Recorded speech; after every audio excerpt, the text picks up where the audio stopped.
Bonjour les gars et les filles, celle-ci est une nouvelle vidéo, un nouvel enregistrement du premier chapitre de la Grèce antique qu'on vient de refaire parce que le premier était sans voix et donc ce n'était pas vraiment utile pour ceux qui allaient réviser. Euh, Très bien. Donc, par ce module, nous introduisons aujourd'hui un nouveau module. Le module de la Grèce ancienne ou de la Grèce antique. C'est un module qui va durer 6 chapitres, 6 cours, et en particulier, nous allons aborder le concept de la démocratie. Cette réalité sociale et cette valeur qui est fondamentale dans nos pays occidentaux aujourd'hui et que certaines villes de la Grèce avaient déjà expérimenté dans l'Antiquité. La ligne du temps qui vous ferait à la fin du module, ça va de l'année 776 à l'année 323 avant Jésus-Christ. On va voir qui d'entre vous est capable de dire quels sont les événements majeurs de ces années qu'on a choisi comme extrémité de la ligne du temps. 776, quelques secondes pour répondre, vous pouvez arrêter la vidéo. C'est les premières Olympiades panhelléniques. 323, c'est la mort d'Alexandre le Grand après qu'il a constitué son empire. Premier chapitre de la Grèce ancienne, les origines. Les premiers habitants qui se sont établis dans l'île de la Grèce venaient de l'Asie mineure. Ici, on a une carte. Ce qu'aujourd'hui nous appelons la Turquie, c'était l'Asie mineure. Vous ne voyez pas la carte. Ce qu'aujourd'hui nous appelons la Turquie, c'était l'Asie mineure. Et comme nous savons, à l'est de la Grèce, il y avait eu tout un développement de l'agriculture, les croissants fertiles. Mais les agriculteurs, à un moment donné, devenaient trop nombreux et ils devaient partir pour aller chercher de nouvelles terres à cultiver. Donc, pendant déjà le troisième millénaire avant Jésus-Christ et surtout au deuxième millénaire avant Jésus-Christ, il y a eu plein de gens qui se sont établis sur la péninsule hellénique que c'est la Grèce actuelle. On a eu une civilisation qui a précédé celle que nous allons étudier, que c'était la Crète. Et on a vu qu'à l'époque, ils avaient développé une écriture linéaire. Ils avaient construit beaucoup de palais, mais à cause du tremblement de terre et de l'éruption du volcan, la civilisation crétoise chute assez rapidement. Et c'est par contre la Grèce actuelle qui va devenir une civilisation déjà à l'année 1000, mais ils n'avaient pas d'écriture. Donc l'écriture linéaire n'est pas passée en Grèce. C'est seulement au 8e avant Jésus-Christ qu'ils iront leur propre écriture, que c'est l'écriture des Phéniciens, un peuple qui se trouve là où il y a le Liban aujourd'hui, qui avait établi une écriture alphabétique, phonétique. Les Grecs ont pris l'écriture des Phéniciens et ils l'ont adaptée à leur langue en faisant l'alphabet grec.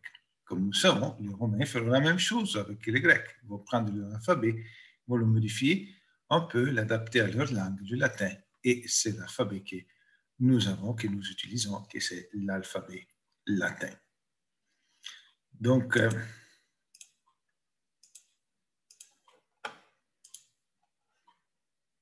on revient au mot-clé. Milieu naturel. La Grèce de l'origine était faite de chênes, pins, majestueuses montagnes que les premiers habitants ont trouvées. La géographie de la Grèce a beaucoup influencé son développement et son organisation, car le territoire de la partie péninsulaire est fait de grandes montagnes et de certains volcans. Les anciens attribuaient le tremblement de terre à Titan, les gens fuient par les dieux dans le sous-sol. Entre les montagnes, on trouve des plaines fertiles. Ceci favorise le développement des villes séparées. La Grèce ancienne, donc, n'était pas un État, un pays, comme c'était le pays des Sumères, comme c'était l'Égypte, mais c'est plutôt un ensemble de villes indépendantes et souvent méfiantes l'une les unes avec les autres. Prochain mot-clé, polis. Polis, au pluriel poleis, ce sont les villes grecques. C'est le mot grec pour dire ville et identifie vraiment les villes grecques de l'Antiquité. Ce sont des États-cités. Donc, la caractéristique, comme déjà dit, c'était qu'ils étaient indépendants. Là, on retourne à la carte et on va, ici dans la carte, les villes grecques sont identifiées, mais il y en a 4 qu'il faut reconnaître immédiatement, qu'il faut retenir pour leur importance. Bien sûr, la ville d'Athènes, qu'aujourd'hui est la capitale, mais qui dans l'Antiquité, surtout au 5e siècle avant Jésus-Christ, touche un sommet au niveau de la culture, de l'art et de la philosophie. Et la ville, on pourrait dire clairement, protagoniste de l'Iliade, et encore importante, est aussi la ville de Sparte. Si Athènes était la protagoniste, Sparte était sans doute l'antagoniste, celle qui s'opposait le plus à Athènes. En effet, il y a eu une longue guerre qui a duré presque 30 ans à la fin du 5e siècle avant Jésus-Christ. Sparte se trouve un peu plus au sud, dans cette péninsule, c'est presque île qui s'appelle le Péloponnèse. Et ici, comme vous voyez, il y a juste une langue de terre qui la relie au territoire, au reste du continent. Et on parlera dans nos cours de la ville d'Olympie pour les grandes célébrations des Olympiades. Et puis, nous avons une ville importante à reconnaître, une ville très prospère dans le commerce, la ville de Corinthe, qui donnera le nom à un style artistique et surtout reconnaissable par les chapiteaux sur les colonnes. Corinthe est une ville qui occupe une position stratégique parce qu'elle se trouve exactement sur cette langue de terre qui relie le Péloponnèse avec l'Attique, avec le reste du continent. Donc, autant des ports, autant les transports sur chariot passent tous par la ville de Corinthe. Prochain mot-clé, le climat. Le climat en Grèce est un climat méditerranéen, très différent du nôtre. Les hivers sont doux et humides et les étés sont chauds et secs. Ceci aussi a influencé la façon de vivre de ces anciens, en particulier des Athéniens, dont la plupart n'étaient pas obligés de travailler. On verra plus tard pourquoi. Puisqu'il ne faisait pas froid, les gens passent beaucoup de leur temps dehors, à la vie publique. Surtout les hommes. Les femmes restent plus longtemps à la maison. Ils vont à l'Agora, la place centrale, où il y a le marché, ils font leur emplette, mais là, ils trouvent leurs amis, leurs compagnons de parti et discutent de politique. Sinon, ils vont au gymnase, ils s'entraînent tout le temps. Un grec ancien n'était pas seulement un citoyen, il était toujours un soldat, un guerrier. Ces villes étaient souvent en guerre les unes les autres, et la ville, à n'importe quel moment, aurait pu avoir besoin du support militaire des hommes. Donc, c'était important d'être toujours en forme. Prochain mot-clé, les communications.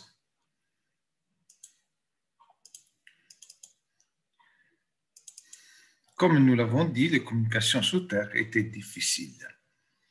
Impossible à traverser, dirais-on, avec un chariot. Communication dans la Grèce ancienne, ça se faisait par navigation. Et cela a été extrêmement développé. En effet, le territoire, une péninsule, favorisent la navigation, et aussi tous les ensembles d'îles qui aussi étaient des polis. Et les marchandises les plus utilisées, les plus vendues et achetées, c'était le blé, l'huile d'olive et les étoffes de laine. Comme toujours, je vous rappelle que le commerce, surtout le commerce par navigation, était le plus grand échange culturel de l'époque. À l'époque, il n'y avait pas de journaux, encore moins tous les autres médias qui transmettent les informations et les idées comme aujourd'hui. Les gens pouvaient voyager avec les marchands, lui demander un lift au bateau des marchands si vous voulez aller dans une autre ville. Et c'était les marchands qui apportaient les nouvelles, et les informations, les nouvelles technologies grâce à leur déplacement, les éléments vivants de communication. Les barbares. Les barbares étaient tous les gens qui appartenaient à notre peuple, qui étaient en dehors de cet univers culturel hellénique. Les villes grecques, même s'ils n'avaient pas une seule autorité, ils n'étaient pas un État, il n'y avait pas un roi de Grèce, mais ils avaient un lien. Le lien, c'était la langue. Même s'il y avait des dialectes différents, ils se comprenaient entre eux. Le lien, c'était la religion. Ils partageaient le culte, la mythologie, le conte. Le lien, c'était des liens commerciaux. Le lien, c'était le fait de participer aux Olympiades. Toutes les villes grecques participaient à ces célébrations qui étaient l'élément identitaire le plus important. Mais les Grecs avaient aussi la conviction d'être un monde avancé, un monde civilisé. Mais en dehors de cet univers hellénique, ceux qui vivaient au-delà, ils les considéraient comme des incultes, comme des nomades, comme des peuples grossiers, faits de guerriers, mais sans la finesse, sans l'avancement culturel et technologique dont ils étaient conscients d'avoir. Or, pour cette raison, ils s'adressaient aux autres populations avec un terme méprisant. Ils les appelaient les barbares. Le mot barbare vient de l'impression que les Grecs avaient quand ils écoutaient les gens de ce peuple. Les gens de ce peuple, surtout les peuples du Nord, peuples nomades, semi-nomades, c'était des gens qui utilisaient une langue qui n'était pas compréhensible pour les Grecs. Et donc, quand ils les entendaient parler, ils avaient l'impression qu'ils disaient des mots sans signification. Et donc, ils reproduisaient, comme ils en étaient capables, leur son, leur façon de s'exprimer, en répétant toujours la même syllabe, d'une façon assez ironique. Ils disaient, aux autres, quand ils parlent, ils disent bar, bar, bar, bar. Et voilà, que c'est resté le nom barbare.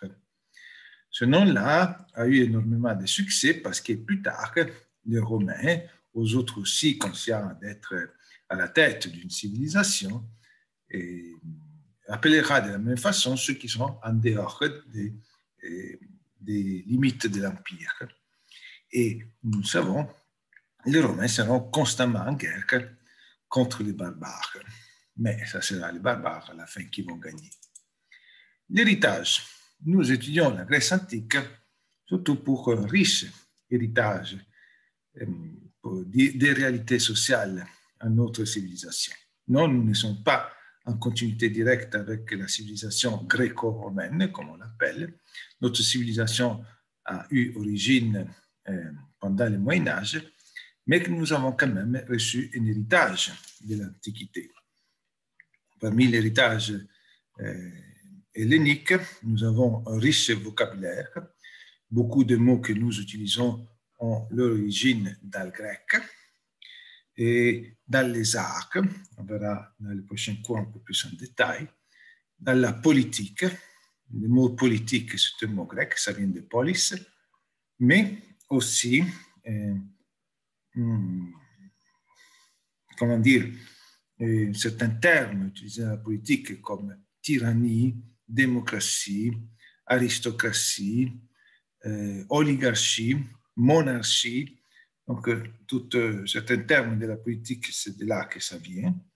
Dans les savoirs, les Grecs aimaient beaucoup développer les savoirs et tous les savoirs appartenaient à une discipline qu'ils appelaient la philosophie. Ils nous ont laissé un héritage de l'architecture, ils nous ont laissé un héritage dans les sports, certaines compétitions athlétiques qui sont actuelles encore aujourd'hui étaient déjà pratiquées dans les Olympiades. Et un autre héritage important, c'est le théâtre.